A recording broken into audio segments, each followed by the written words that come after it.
नमस्कार, जय हिंद दोस्तों। आज इस छोटी सी वीडियो में हम ईरान के बारे में जानेंगे, जिसका पुराना नाम पर्शिया है। अब ईरान से आपकी 6 कंट्रियाँ Armenia, Azerbaijan, Turkmenistan, Afghanistan, Pakistan, Iraq और तुर्की, ये आपकी 6 कंट्रियाँ हैं जो आपकी उससे बॉर्डर 7 कंट्री हैं जो ईरान से बॉर्डर शेयर करती हैं। ठीक है। इसके बाद ईरान के दक्षिण में देखेंगे तो ईरान के दक्षिण में ओमान की खाड़ी, ईरान के दक्षिण पश्चिम में आपकी फ़ारस की खाड़ी, और ओमान की खाड़ी फ़ारस की खाड़ी को जोड़ने वाली जो आपकी स्ट्रेट है, आपकी जल संधि है, उसका नाम है आपका स्ट्रेट ऑफ हॉर्मूज़।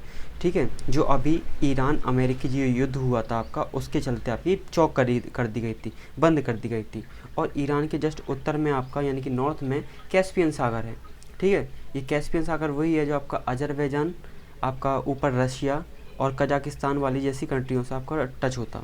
ठीक, आगे बात करेंगे इसमें तो ईरान के बारे में और भी चीज़ें जानते हैं। ये तो भौगोलिक आपकी स्थिति हो गई कि समुद्र कहाँ पे है, कौन कौन से देश इसको कवर करते हैं, स्ट्रेट ऑफ हॉर्मूज़ क्या है। ठीक है, फिर एक डेट आती है यहाँ पे 1979 के पहले जो है ईरान एक काफ़ी लिबरल कंट्री हुआ करती थी, लेकिन यहाँ पे एक इस्लामी क्रांति हुई। यहाँ पे इस ईयर में आपका इस्लामिक क्रांति हुई, वहाँ से आपका ईरान जो है आपका एक इस्लामिक गणराज्य बन गया है ना, आपका इस्लामिक रिपब्लिक बन गया। ठीक है, फिर यहीं से स्टार्टिंग होती है आपकी अमेरिका से इसकी दुश्मनी की। ठीक, और फिर यहाँ के जो अभी रिसेंटली जो खबर है आपकी कि यहाँ के जो सुप्रीम लीडर हैं आयतुल्ला खमेनी, उनकी डेथ हो गई। अमेरिका ने बम्बार्डमेंट करके उन पर अटैक करके मार दिया। ठीक है, तो ये वही आप इस्लामी जो क्रांति स्टार्ट करी थी, वहीं के लीडर थे आपके। ठीक है, आयतुल्ला खमेनी, जिसने इस्लामिक गणराज्य बना दिया था एक इस आपकी पर्शियन कंट्री को। ठीक है, और ईरान जो है आपकी शिया बाहुल कंट्री यानी कि शिया कंट्री है।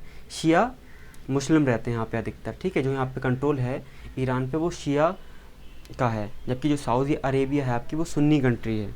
ठीक है, सुन्नी इस्लाम को मानने वाले। ठीक, अब क्या है, ईरान पे आरोप लगते हैं कि ईरान आपका परमाणु एनरिचमेंट कर रहा, परमाणु बम बना रहा।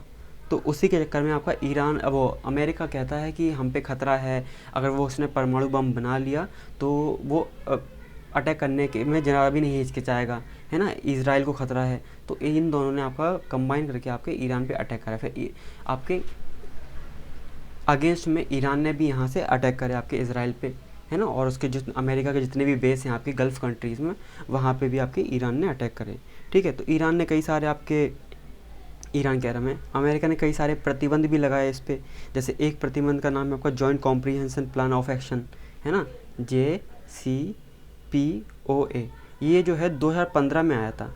जो P5 कंट्री है ना, परमानेंट 5 है ना, उसमें, और एक जर्मनी। परमानेंट 5 में कौन कौन सी कंट्रीज़ आती हैं आपकी, अमेरिका, आपका रूस, फ्रांस, ब्रिटेन और चीन, और प्लस में 1। तो यहाँ पे ईरान का किसके साथ, ईरान एंड P5+1। ये 1 जो है आपका जर्मनी है। P5 कंट्रीज़ मैंने बता दी आपको। ठीक है, तो इन्होंने चल के आपका ये आपका एक्शन प्लान लेके आए थे, और जो है ईरान पे आर्थिक प्रतिबंध हटाने की बात करी गई थी। अगर वो परमाणु जो आपका एनरिच कर रहा है ना, जो आपका न्यूक्लियर एनरिचमेंट कर रहा है, उसको बंद कर दे वो। ठीक, वर्तमान स्थिति कैसी है आपको मालूम है कि 2026 में ये हाल है आपका कि इजराइल और यूएसए ने मिलके ईरान पे अटैक करा, और ईरान ने उल्टा अटैक करा किस पे, आपका इजराइल पे और यूएसए के जितने भी बेस हैं आपके गल्फ़ कंट्रीज़ में। और ईरान ने ये भी बात कर दी कि हम स्ट्रेट ऑफ हॉर्मूज़ को चौक करते हैं। केवल कुछ ही कंट्री ऐसी हैं जिनके जहाज़ों को पास करने की अनुमति है वहाँ से। ठीक है, वर्तमान स्थिति इस तरीके की है इसकी। और अभी तो ये डायरेक्ट कन्फ्लिक्ट में, ईरान, इजराइल और अमेरिका डायरेक्ट कन्फ्लिक्ट में है। जबकि कुछ सालों पहले तक, जो अभी तक इससे पहले तक ये छदम वॉर, कौन से, एक स्यूडो वॉर में थे, है ना, एक स्यूडो वॉर में थे। स्यूडो वॉर का मतलब ये होता कि ईरान कई ऐसे आतंकी संगठन को फंडेड करता। जैसे हिजबुल्ला कहाँ पे हैं आपके, हिजबुल्ला आपके लेबनान में। हूती रेबल्स वो हैं आपका यमन में। तो इस तरीके से फ़ंड करता है आपका गाज़ा में, आपके जो आपकी गाज़ा पट्टी में जो आतंकी संगठन है उसको भी फंडेड करने का काम किसका है, आपका ईरान कर रहा था। तो ये छद्म वॉर था कि डायरेक्ट कन्फ्लिक्ट में ना आके हम किसको केवल फ़ंड करें, इसराइल को तबाह कर दें वहाँ से, ठीक है। लेकिन अब ये लोग छद्म वॉर छोड़ के डायरेक्ट कन्फ्लिक्ट में आ गए। तो इस तरीके की ये मोटा मोटा ईरान के बारे में है। अब इसकी ज्योग्राफी के बारे में बात कर लेते हैं ईरान की। तो ईरान में 2 आपके माउंटेन हैं। जैसे ईरान की बात करें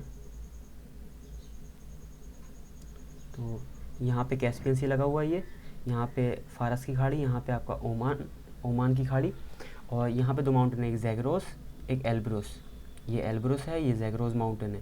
यहाँ पे 2 आपके वो डेजर्ट हैं, दस्ते कबीर और दस्ते लो। दस्ते कबीर दस्ते लो।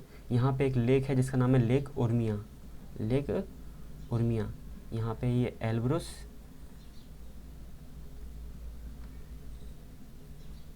ये है आपका जैग्रोस। यहाँ पे दस्ते कबीर दस्ते लोत। तो ये ईरान की हो गई आपकी ज्योग्राफी के बारे में। एक नदी है यहाँ पे इस तरीके से बहती हुई, है ना। यहाँ छोटी सी नदी है, केवल यहाँ पे छोटी सी नदी है जिसका नाम है आपका करोल रिवर। तो यहाँ पे कोई ज़्यादा पानी के सोर्स हैं नहीं, बस एक छोटी मोटी रिवर है, जिसमें से जो मेन रिवर है आपकी समथिंग 800 किलोमीटर लंबी, वो आपकी कौन सी आपकी, उसका नाम है करुण रिवर। कौन सी रिवर, करुण नदी, ठीक है, करुण नदी। छद्म वॉर बता दिया। अब इस पे भारत पे इफ़ेक्ट क्या पड़ेगा, क्योंकि आपको मालूम है यहाँ पे जो ओमान की खाड़ी है, यहाँ पे हमारा क्या है, इसके जैसे बगल में पाकिस्तान लगा हुआ है। यहाँ पे एक बंदरगाह है जिसका नाम है चाबहार पोर्ट। तो इंडिया का इन्वेस्टमेंट यहाँ पे है, ठीक है। चाइना को काउंटर करने के लिए चाबहार पोर्ट पे हमारा इन्वेस्टमेंट है, तो उस पर असर पड़ेगा, ठीक है। पाकिस्तान को दरकिनार करके हम कहाँ ऊपर जो आपका रशिया तक पहुँच बनाने के लिए हमने चाबहार पोर्ट का निर्माण करा, और 10 साल की आपकी टीटी भी हो गई, आपके रिन्यू कर दिया उस चीज़ को। तो चाबहार फोर्ट हो गया आपका, है ना। यहाँ पे स्टेट ऑफ हॉर्मूज़ है, जो स्टेट ऑफ हॉर्मूज़ है वहाँ पे आपका इंडियन जो जहाज़ हैं आपके, उनका निकलना हो गया, क्योंकि हमारे पास जो 50% है आपका, मतलब अधिकतर ऑयल पे डिपेंडेंट है अपन, है ना। नेचुरल गैस हो गया, ऑयल हो गया, आपका क्रूड ऑयल हो गया, उस पर ही डिपेंडेंट है। तो उसके लिए हमारी एनर्जी सिक्योरिटी का भी मैटर बनता। तो चाबहार पोर्ट हो गया आपका, है ना। रशिया तक पहुँच हो गई आपकी, अफ़गानिस्तान तक पहुँच हो गई आपकी, सेंट्रल एशिया तक पहुँच हो गई आपकी।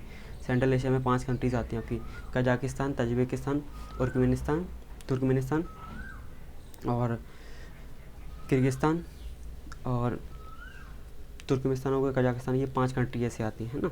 तो वहाँ तक पहुँच हो गई आपकी, यूरोप तक पहुँच हो गई आपकी, ऊर्जा हो गया, व्यापार हो गया, इस तरीके से कई सारी चुनौतियाँ आती हैं। लेकिन फिर भी हम क्या एक बैलेंस लेके चल रहे हैं ईरान और अमेरिका में, ठीक है, ठीक।